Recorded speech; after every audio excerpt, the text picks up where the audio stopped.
I heard the wet, sickening crack before I felt the fire. The impact sent me sliding across the wet, icy floorboards until my head slammed against the stone hearth. A dull, crimson pain exploded behind my eyes, and the world dissolved into the high-pitched ringing of 1,000 bells. Cross stood over me, his shadow eating the last light from the window, his breath ragged, smelling of expensive cigar smoke and pure, unadulterated alpha dominance. "You broke your oath, little Omega," he hissed, his voice a low, terrifying growl that rattled the bones in my chest.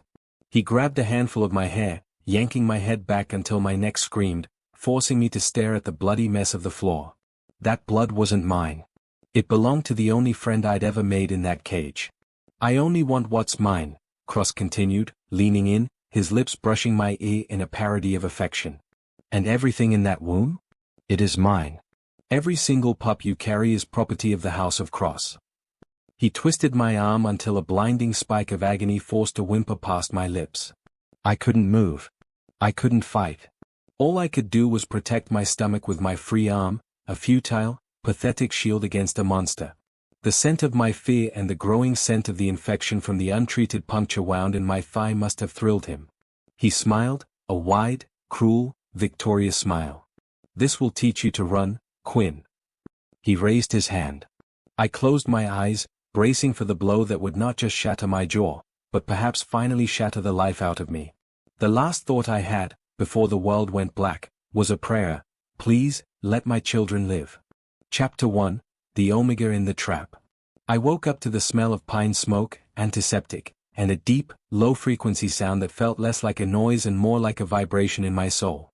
It was the purr of a powerful alpha, a sound I hadn't realized I'd been conditioned to fear until every single nerve ending screamed a warning. I was not in the compound. The floor was rough-hewn wood, not cold, polished steel. The light was soft and golden, filtering through the gap in a set of heavy, red velvet curtains. I was in a bed, a real, impossibly soft bed, and the heavy duvet was pulled up to my chin.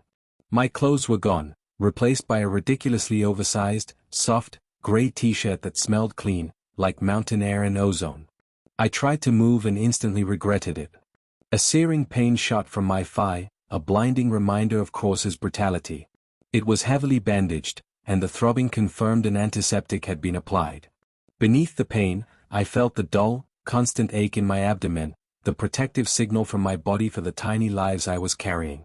Fear, cold and sharp, cut through the pain. They found me. I sat bolt upright, adrenaline momentarily overriding the agony. The oversized t-shirt slipped off one shoulder.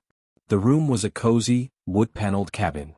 There were books everywhere, a stone fireplace, and a large, intimidating figure sitting in a leather armchair across the room, reading a physical book. He was massive. Every line of his body, shoulders, arms, the strong set of his jaw, spoke of raw, untamed alpha power. He wore heavy, dark clothing, like a shadow waiting to coalesce. His hair was dark, almost black, and when he finally looked up, his eyes were the color of cold river stones, slate gray and shockingly intense. He didn't move fast, but the moment he noticed me, the book was instantly, quietly closed. "Don't move," he commanded, his voice a low rumble, devoid of inflection but laced with the inherent authority of his rank. "The infection was deep. You tore the stitches just now." I didn't listen. Panic was a tidal wave, washing away logic and survival instinct. I didn't care about the pain. I cared about the children. They were close to the critical term. If Cross found me, he would take them immediately, and this time, he wouldn't just take the babies, he would eliminate the asset. He would kill me. "Where is this?" I choked out, my voice raspy and pathetic. I scrambled backward until my spine hit the cold, hard wood of the headboard. I didn't notice the tears welling until one tracked a path of fire through the grime on my cheek. "Who are you? Did Cross send you?" He stood up.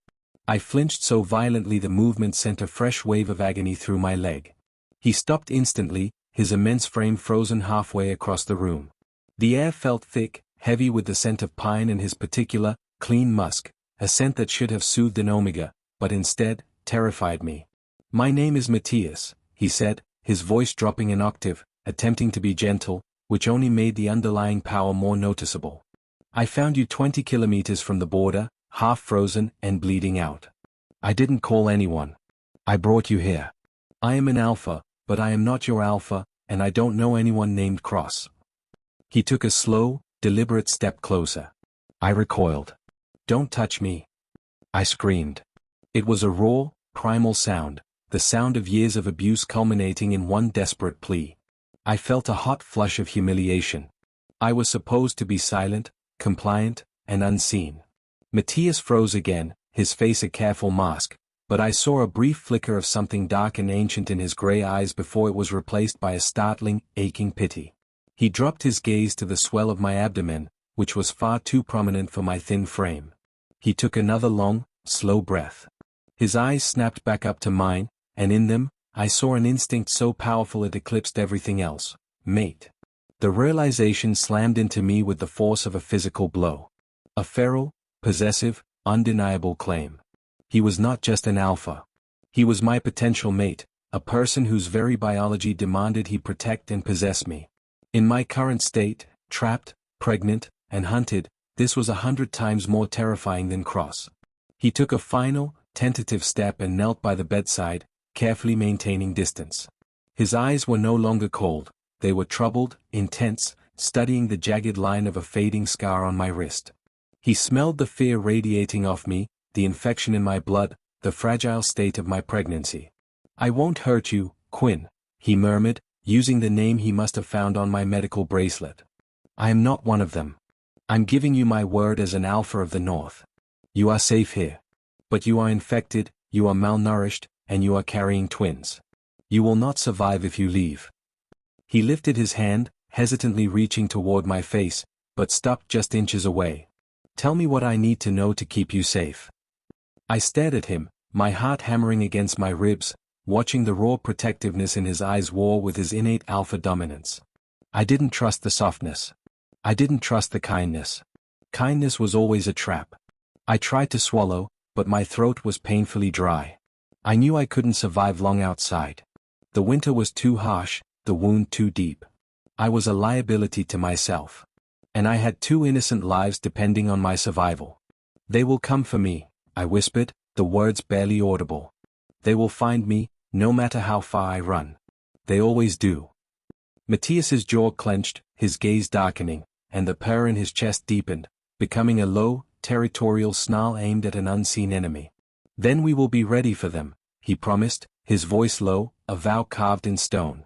My eyes fell to the 2 small lumps beneath the duvet, the precious cargo I had managed to keep hidden for months. This powerful Alpha, this Matias, might be my only chance.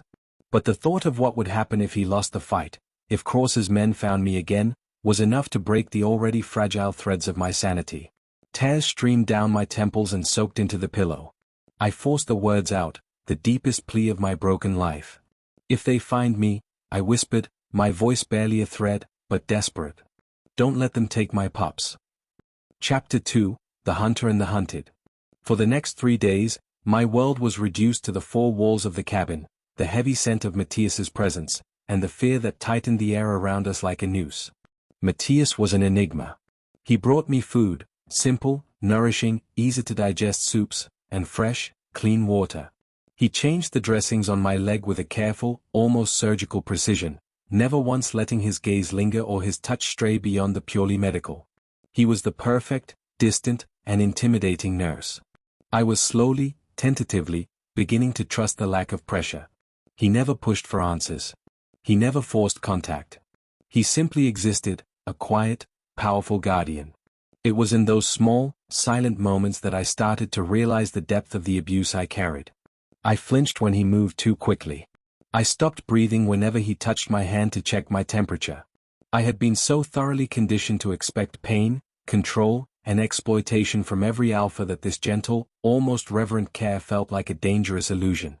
The infection is clearing, Matias stated on the 4th morning, his tone strictly clinical as he examined the wound. He glanced at the monitor tracking my vitals, a surprisingly sophisticated piece of medical gear for a remote cabin. You're stronger. The pups are strong. He packed up the soiled dressings and turned to leave the room. I was marked, I said quickly, the words tumbling out before I could stop them. They felt like a stone leaving my throat. I'm not just running from a pack. I'm running from a syndicate. They use Omegas like property, like livestock. They mark us. I was his prime asset. He put a tracking brand on me. Matias paused at the door, his back to me, the only visible sign of his tension the rigid set of his broad shoulders. He took a long, slow, weathering breath. "Where is it?" he asked, his voice low and dangerous. "Low on my back. Near the tailbone. It's small. Designed to look like a scar if anyone looks too closely." He didn't say anything, but I could feel his wolf's outrage through the floorboards. He knew what a mark meant. It was the complete erasure of identity, a visual declaration of chattel status. "I stole data before I left," I continued, sensing this was my chance to make myself useful, to prove I was more than just a terrified, pregnant body. "Client lists, facility locations, the whole network. They think they can get away with it because they have politicians and powerful pack leaders in their pockets." Matias turned, his gray eyes blazing with a fierce, almost unholy light. This was the moment I expected him to seize control, to demand the information, to take charge of my life. Instead, he nodded slowly. "Show me when you're stronger. Right now, you rest. We have time." But we didn't. An hour later, as I drifted in a fragile, anxious sleep, I was jolted awake by the violent, territorial snarl of an alpha protecting his claimed territory. It was Matias's sound, but raw, feral, and utterly terrifying. The air instantly filled with strange, acrid scents, sweat, cheap cologne, and the overpowering, aggressive alpha musk of intruders. I heard the rapid-fire succession of impacts, with splintering, a heavy thud, and then silence, followed by the sickening, wet sound of a knife finding flesh. Matias was fighting. I scrambled out of bed, ignoring the searing protest of my leg, my hands instinctively going to my stomach. I gripped the wooden bedpost for support. I forced myself to the doorway and looked down the short hall. Matias was gone, but the heavy front door was ajar, a jagged line of light slicing the darkness of the hall. The air was thick with the scent of fear, blood, and the metallic tang of an alpha's shifting scent. Just as I took a shaky step, 3 figures, big, bulky, and reeking of Cross's low-ranking trackers, burst into the hallway, forcing the door open all the way. They were in tactical gear, faces grim and brutal. They bypassed the trail of blood and the broken bodies outside. They knew exactly who they were looking for. Their eyes locked onto me, frail and exposed in the oversized t-shirt, and a collective, predatory sneer spread across their faces. "There you are, little Omega," one of them growled, raising a stun rifle. "Cross wants his property back." Before they could take another step, Matias appeared from the main living area, his powerful body crouched low, his hands stained dark red. He was breathing hard, the animal energy of his fight still clinging to him like a dark cloak. "She is under my protection," Matias announced, his voice a low, throaty vibration that made the floor tremble. "Leave my territory, or die here." The leader laughed, a harsh, grating sound. "Your territory? You stole a breeding asset, Alpha. Cross will take your pack and your bloodline for this audacity. You've killed 5 of our men already. Are you ready to kill 3 more for a disposable wound?" Matias's eyes were locked on mine, then on my belly. The look in his eyes wasn't pity. It was war. He launched himself at the nearest tracker with the speed and ferocity of a struck viper. The fight was quick, brutal, and horrifyingly efficient. Matias didn't just subdue them, he neutralized them with ruthless precision, a broken arm, a shattered kneecap, a skull striking the stone hearth. It was clear he was not just an alpha, he was a trained, lethal operative. But the moment the fight was over, the moment the 3 bodies lay broken and still, Matias didn't look victorious. He looked grim. He crossed the floor and dragged a body toward the splintered front door, exposing the sheer scale of the ambush. There were at least 3 more bodies crumpled in the fresh snow outside. "This was not a mistake," Matias said, his voice flat and heavy. "They are sending waves. They are confirming your position, not retrieving you yet. They sent 8 trackers. They will send 30 enforcers next." He looked at me, and his eyes held a chilling certainty. "They are not going to stop, Quinn." The reality of his words hit me with the force of a battering ram. My escape, the fleeting hope I had nurtured for 4 days, was over. Cross knew where I was. And Matias, kind-hearted alpha or not, was about to be destroyed for protecting me. The sight of the dead men, the reality of my children being taken, the years of pain, it all culminated in one desperate, agonizing sob. I slid down the wall, curling into a fetal position, sobbing into my knees. The Syndicate, they steal them, Matias, I choked out, the words ripped from my chest. I've been pregnant 11 times. Every single pup, gone. Taken by cross, sold to the highest bidder, used for political leverage or experimental breeding. They cut them out early, so I can heal and start again. I lifted my tear-stained face, finally meeting his gaze, letting him see the full, agonizing truth of the nightmare.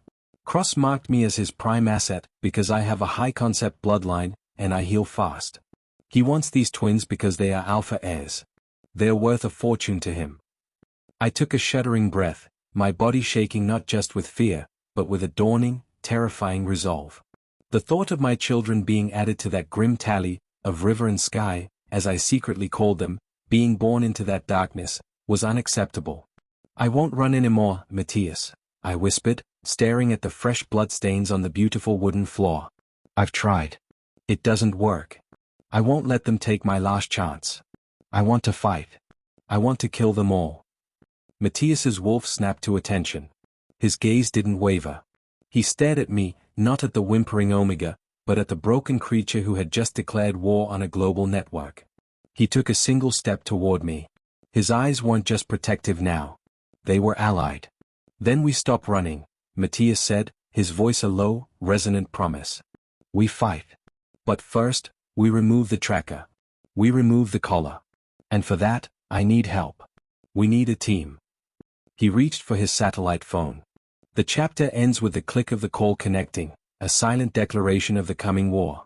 But as Matias prepared to call his allies, deep in the Syndicate's compound, a red light began to flash on a massive digital map. The tracker was sending one final, faint signal before it was cut off. The signal wasn't a location. It was a warning. Cross knew the asset was with another Alpha. And that Alpha had just declared war. Chapter 3, Preparing for War. The cabin, once a haven of quiet solitude, quickly transformed into a high-tech tactical center. Matias was a machine of focused efficiency. He moved with a kind of deadly calm, his Alpha sense shifting from quiet protection to active command. The calls he made were short, precise, and devoid of unnecessary emotion. First to arrive, 24 hours later, was Martins. He was lean, hawk-eyed, and smelled of the forest floor, a master tracker who materialized from the blizzard like a ghost. He was the silent, lethal counterpart to Matias's power, immediately setting up perimeter alarms and remote observation posts. Next came Sarah, a woman whose scent carried the distinct, unsettling marker of an ex-breeder. She arrived with a medic satchel and an air of grim, weary competence. Her eyes, however, held a flicker of deep-seated empathy that was both shocking and reassuring. She was the one who approached me first, her touch light and professional as she assessed my stability and the advanced stage of the pregnancy. I know what they do to your kind, Omega, she murmured, her voice a low rasp. And I know what that brand feels like. We're going to get it off you. It'll hurt, but it's the only way to sever the connection. Gray arrived with Kale. Gray was a compact, whip-smart interrogator whose presence alone felt like a truth serum. Kale was the logistics expert, loud, good-humored, and capable of acquiring anything from a tactical drone to a specific antibiotic in the middle of nowhere. The cabin was now packed with tension and the combined sense of powerful, highly trained individuals.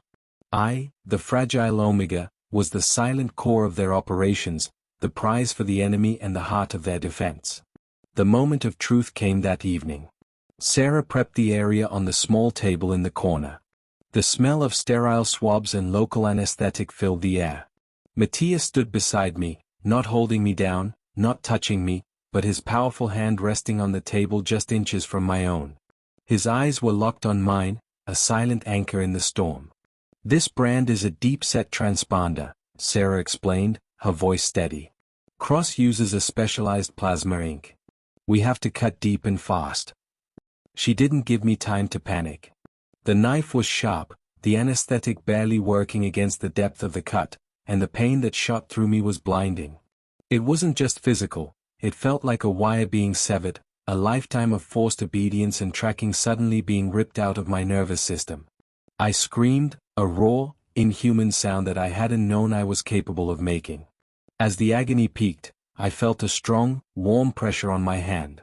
Matias had finally breached the self-imposed distance, his grip encompassing my hand, his thumb stroking my knuckles in a steady, calming rhythm. "You're safe. It's almost done," he murmured, his voice a low, steady chant, his scent flooding my senses, protection, strength, and an overpowering rightness that cracked the walls of my terror. When Sarah finally held up the small, dark piece of skin and ink, my world felt tilted, fundamentally changed. The brand was gone. I was, for the first time in my adult life, unmarked. I broke. The dam of control, fear, and pain burst, and I collapsed against Matias's chest, sobbing hysterically. I didn't care who was watching. I just needed the solid, steady weight of him. He wrapped his arms around me instantly, effortlessly, pulling me into the secure cradle of his body, letting me soak his shirt with my tears. His wolf's low, comforting rumble vibrated through me, not a command, but a deep, shared relief. It was a choice, this embrace, a commitment made outside the dictates of instinct. It was the moment our emotional bond deepened into something truly chosen. Once I was settled again, I got down to business. I pulled up the stolen files on Matias's secure laptop. "The facilities, the clients, the political ties, it's all here," I whispered, my voice still raw. "The core operation is disguised as a fertility clinic, but it's a black market breeding house for Omegas. Cross is the head, but he has silent partners in 3 major PACs and 5 political elites." Martins and Gray leaned in, their expressions hardening with every detail. "We don't have time for a slow, judicial process," Gray stated grimly. "If this data is as explosive as you say, Cross knows the risk. He'll move fast to erase the evidence and eliminate the witness." "We hit them," Matias declared, slamming his fist lightly on the table, "the Alpha command undeniable. Quinn's escape has created the distraction. We launch a coordinated strike on Facility 1, the closest one, and seize the rest of the physical data and any Omegas we can rescue. Kale, logistics. Martins, lead the assault team. Gray, you prep the interrogation protocols." We spent the next 4 hours planning the strike, the intensity of their focus a shield against my fear. I was not just a victim anymore, I was a source of vital intelligence, a key player. Suddenly, the security alert system Martins had installed blared a high-pitched, insistent warning. "Intruder alert. Heavy concentration. Perimeter breached." Matias's face went cold, his eyes turning to slate. "Too fast," he ground out. "He knew we'd move. He's cutting us off." 20 men, Martins reported, staring at his scanner. "And they are using illusions. High-level glamour work, disrupting the sensor array." Cross wasn't just sending brute force. He was sending a tailored, high-value strike team. "Quinn, to the safe room," Matias ordered, his voice echoing with absolute finality. I stood up, trembling, but this time, the shaking wasn't just fear. It was a sudden, electric surge of defiance. I looked down at the twin swells in my abdomen, then at the blood on the table, the evidence of my escape and my rebirth. "No," I said, the word small but firm. Matias spun around, his attention completely on me. "Quinn, you are heavily pregnant. You are the target. You do not fight. I'm the asset. I'm the law. I'm the one who knows their movements," I argued, stepping forward. "And I'm the one they've always underestimated. I'm not hiding in a pantry while you all die for me." Before anyone could argue, a violent crash erupted from the front of the cabin. The heavy wooden door splintered inward. Cross himself stood in the frame, flanked by 2 immense, Alpha bodyguards, his expensive coat dusted with snow, his face a mask of triumphant rage.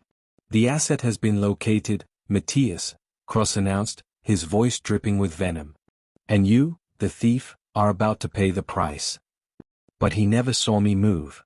Fueled by a sudden, protective adrenaline and the fierce, primal will to defend my unborn children, I didn't reach for a weapon.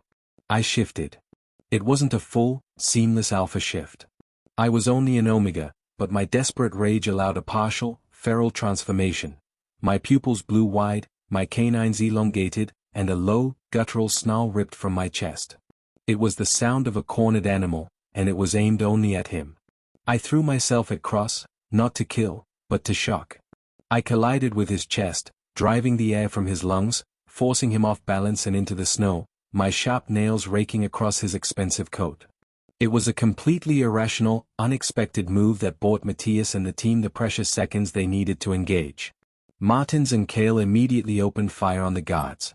Matias, momentarily stunned by my reckless ferocity, quickly recovered and joined the fray, his power focused and terrifying. The battle raged for a brutal 10 minutes. They were outnumbered but not outmatched. Matias was an absolute whirlwind of destructive force, using the cramped space to his advantage. The Syndicate enforcers fell back, disorganized and panicked by the sheer violence of the defense. They won the battle. Cross's remaining men retreated into the snowy landscape. But as Cross himself scrambled backward, his face streaked with blood from my brief, furious attack, his eyes found mine, the fierce, Omega-shifted gaze, and then darted to my heavily pregnant stomach. The sneer returned, crueler and more triumphant than before. He raised his hand, pointing a finger stained with my blood. Twin alphas, Cross croaked, his voice filled with predatory glee. He had finally seen the potential, the terrifying value of what I was carrying. You've just signed your own death warrant, Quinn. I know what you're carrying now. And I will have them. He laughed, a cold, terrifying sound, and disappeared into the blizzard, leaving us victorious but utterly exposed. He escaped. And he now knew that Quinn was carrying Alpha twins. Chapter 4, Cross's counterattack. The cabin was a wreck. Splintered wood, bloodstains, and the pervasive, acrid smell of ozone and gunpowder served as a grim testament to the speed and violence of Cross's attack. But the real damage wasn't physical. It was tactical. Cross had confirmed the Omega's value and, critically, the extraordinary power of the pups I was carrying. The gloves were officially off. He won't send scouts next time, Martin stated, cleaning his rifle with meticulous, cold focus. He'll send an army, and he'll involve his political connections to legitimize the theft. Matias didn't argue. He knew the Syndicate's power ran deep. He will not risk another frontal assault on this property, Matias declared, his voice low and strained, still dealing with the shock of my reckless intervention. He'll abandon subtlety and use the one thing he has that we don't, the law. He will frame me as a rogue alpha who kidnapped one of his valuable breeding assets. And he was right. Within 48 hours, the world outside our isolated haven began to turn hostile.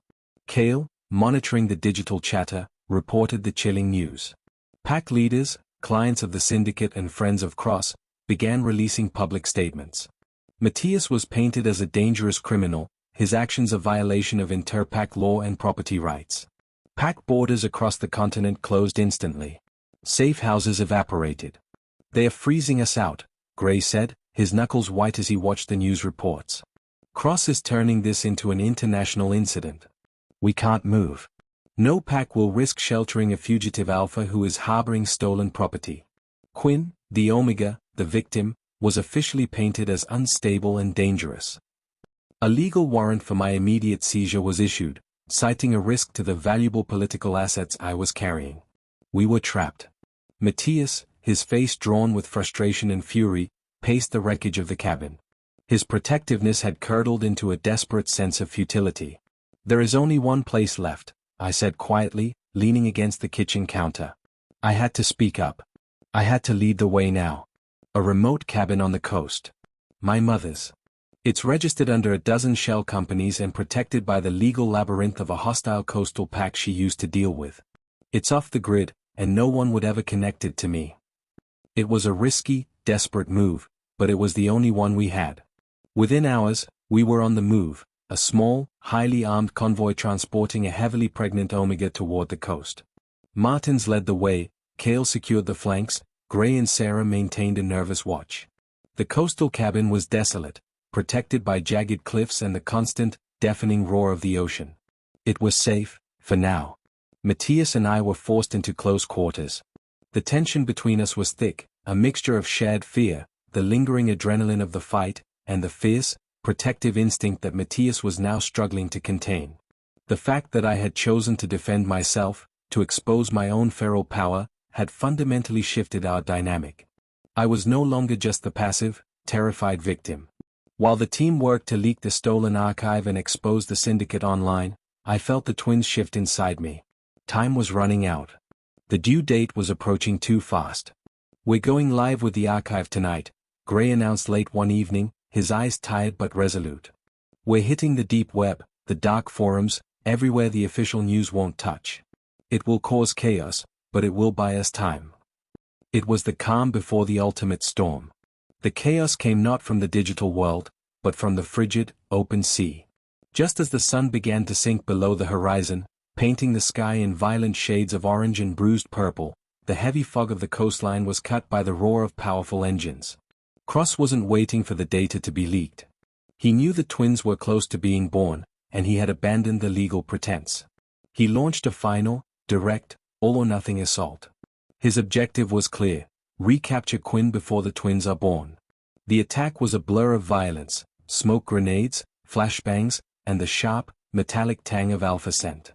Martins, Gray, and Kale engaged instantly, their training kicking in. Matias threw me behind a heavy steel workbench, shielding me with his massive frame as bullets cracked against the walls.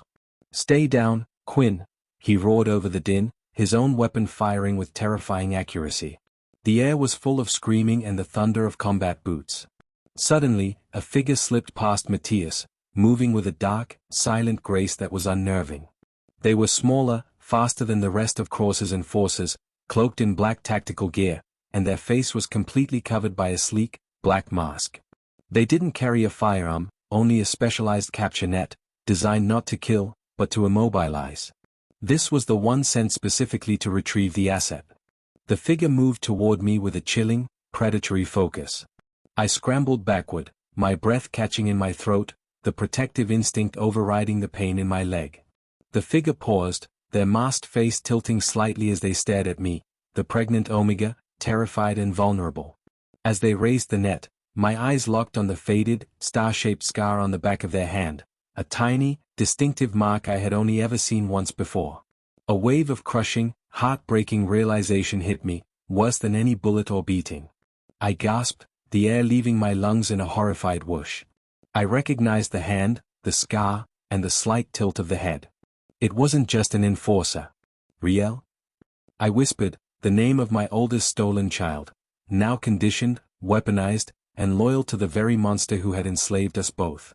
The masked figure paused, the net dropping an inch, their body language flickering with a moment of confusion. The silence, in the middle of the war, was deafening. My oldest stolen child had been sent to recapture me and take their unborn siblings. Chapter 5. The Breakpoint alternate ending begins. The world narrowed down to the figure in black tactical gear and the star-shaped scar on their hand. Riel, I whispered again, the name a painful plea. It was the name I had given the first alpha pup I carried, the one they took when he was 6 months old, claiming he was too powerful to be raised by an Omega breeder. He was 9 now, maybe 10. Conditioned. Weaponized. The figure Riel hesitated.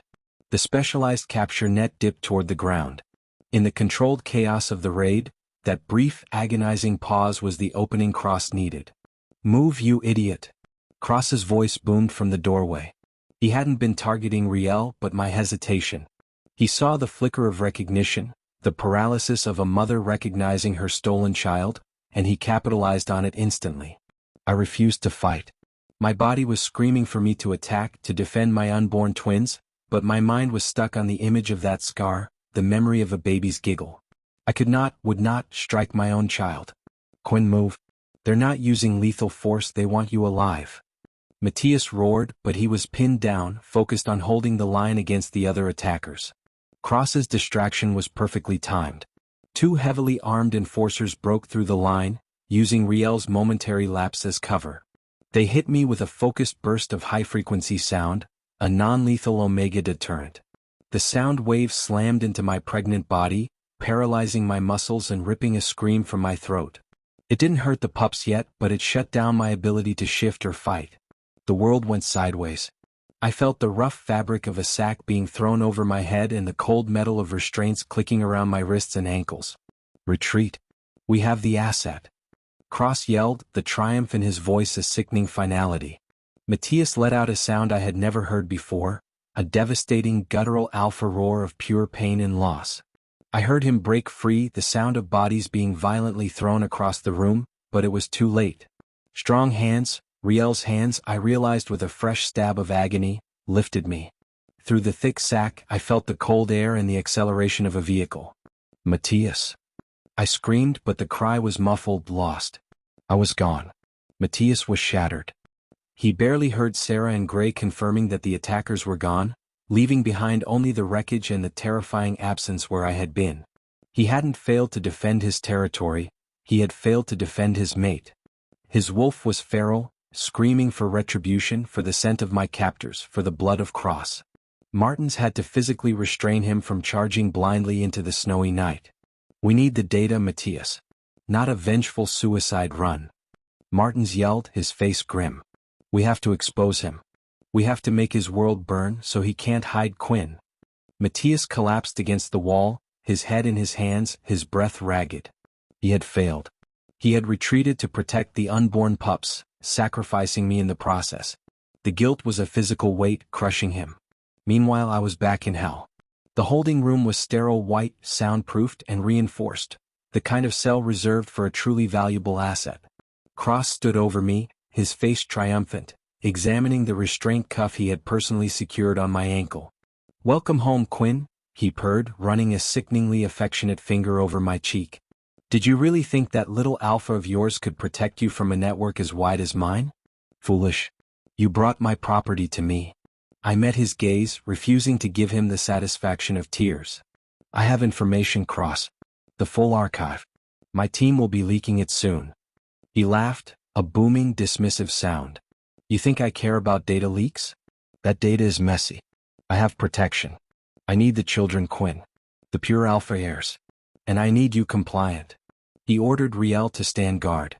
Riel was silent, unmoving, a shadow of the child I remembered. For the next 2 days I played the part of the broken Omega. I refused to eat. I whimpered. I pretended to break, letting Cross's arrogance bloom. I pretended obedience, begging for a chance to redeem myself by doing manual labor. It was a dangerous game of deception, but I knew I couldn't survive here until the twins were born. I used the brief, monitored moment of labor, cleaning out a deserted supply room, to gain what I truly needed, access to Cross's private physical archive. Under a pile of forgotten administrative files I found it, a secured black box. I used the tiny sharpened piece of steel I had managed to pull from the bed frame and my trembling focus to pick the rudimentary lock. Inside there wasn't just old client data. There were full, detailed breeding logs, including the post-delivery tracking of every single pup I had ever carried. The truth hit me not as a wave of pain but as a white-hot, consuming rage. Most of the children were listed as sold, unreachable, or deceased/experiment terminated. But 2 names, my 5th and 7th children, Leaf and Lyra, had a different, chilling designation. Status: Alpha/Omega hybrid, high value. Location: Facility 9, permanent imprisonment. Condition: highly conditioned. 2 of my oldest children were alive. Not sold but imprisoned, weaponized, and likely being used as leverage against their future siblings. The discovery was a blinding catalyst. My goal shifted instantly. I wouldn't just leak the data, I would burn the entire empire down. And I would save them. I knew the layout of the facility from the archive. I knew the single weak point in the ventilation system. The heavy sedative Cross had given me to ensure a calm delivery was starting to dull my senses, but the fierce resolve for my children cut through the haze. I waited until the early hours of the morning when Cross was celebrating his victory, and the guard shift was minimal. Using my full Omega scent, a powerful, focused burst designed to mimic compliance and peace, I managed to get Riel, my masked child, to drop their guard just enough. I moved with the speed of desperation. I struck Riel hard in the temple with the heavy binder from the archive, knocking him unconscious. I secured the black box of data, and despite the dull throb of the sedative in my veins and the agonizing ache of the twins pushing against my ribs, I found the ventilation shaft. I squeezed my body through the narrow opening, the metal scraping against my skin, the fear of getting stuck nearly paralyzing me. I crawled for what felt like an eternity, the archive box clutched to my chest, until I reached the external vent high up on the compound wall. I kicked the vent open and dropped. The fall was only 3 meters, but on my pregnant body, it was devastating. I landed hard on my side, a shriek of pain tearing from my throat, the scent of fresh blood immediately blooming in the freezing air. I forced myself up. I was injured, bleeding, and the contraction of my uterus told me that the shock had accelerated the birth. I didn't have time to run far. I collapsed into the deep, unforgiving snow, the cold biting through my thin clothes. I could feel the darkness closing in, the sedative finally taking hold. I was minutes from death. I failed, I thought, the single, devastating thought echoing in the silence. I saved the data, but I couldn't save myself, and I can't save them. Just as the cold threatened to steal my consciousness entirely, a familiar, powerful scent hit my senses: pine, ozone, and alpha dominance, layered with the metallic scent of fresh pursuit. A shadow fell over me. Matias. He was feral, his eyes wide and panicked, his own scent overwhelming with relief and absolute, possessive fury. He dropped to his knees in the snow, his massive hands gently turning my broken, bleeding body over. Quinn. Oh, my gods, Quinn.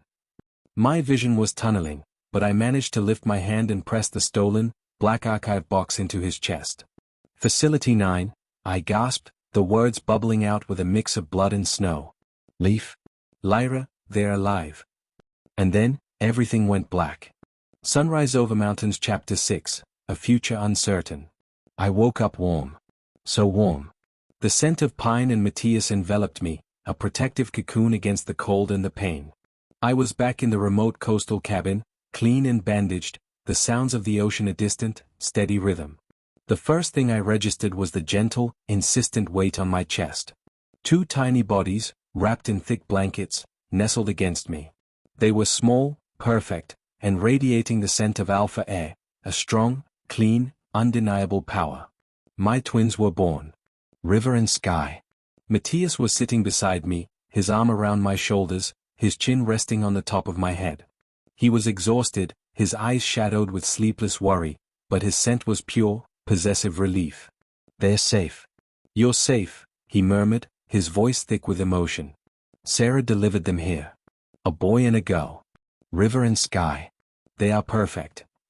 He had found me, barely alive in the snow, the black archive box secured to my chest. He carried me back, and Sarah, the ex-breeder, had performed the emergency delivery and treated my injuries. The war hadn't ended with a bang, it had ended with a birth. Over the next few days, as I recovered, the full scope of what we had achieved, and what we had uncovered, became clear. The stolen archive, the one I had risked everything for, was massive. Gray and Kale had worked tirelessly, confirming the data and, with Sarah's help, leaking it to every dark corner of the internet before any government or pack leader could seize it. The world erupted. The archive wasn't just a list of victims, it was a network spanning countries. It exposed pack leaders who sold their omegas for breeding rights, politicians who used the pups for political leverage, and the experimental sites where children were weaponized, like Riel, Leaf, and Lyra. The sheer volume and darkness of the data broke through the defenses Cross had built. The Omega breeding syndicate became the biggest scandal the shifter world had ever known. Packs turned on their leaders. Investigations were launched. Raids began, dismantling facilities across the continent. We had won the first battle, but the war was far from over. Cross himself had vanished, using the chaos of the data leak to melt into the shadows. He took his top assets with him, and his most valuable, darkest secrets.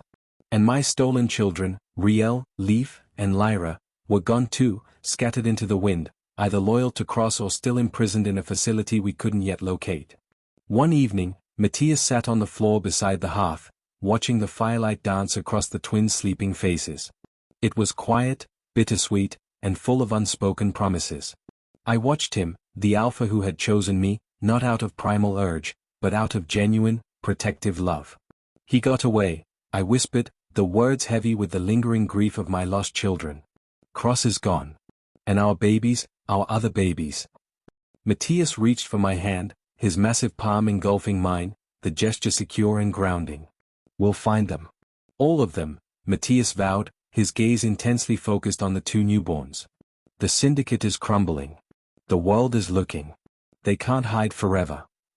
I squeezed his hand, a tear tracing a path down my temple. And if we don't? Matias looked up, his eyes meeting mine, and a slow, beautiful, genuine smile finally touched his lips, a smile of commitment, not dominance. Then we will make a life so safe, so beautiful, and so publicly happy here at the heart of the scandal, that they will find us, he promised. We will be the light they are drawn to.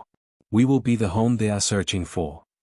I looked down at the peaceful faces of river and sky, nestled against my chest, feeling the soft, undeniable surge of maternal love. I was injured, heartbroken, and officially a fugitive. But I was unmarked, surrounded by a chosen family, and holding the two reasons I had fought so hard. I smiled, a real, genuine, hopeful smile, for the first time in 10 years.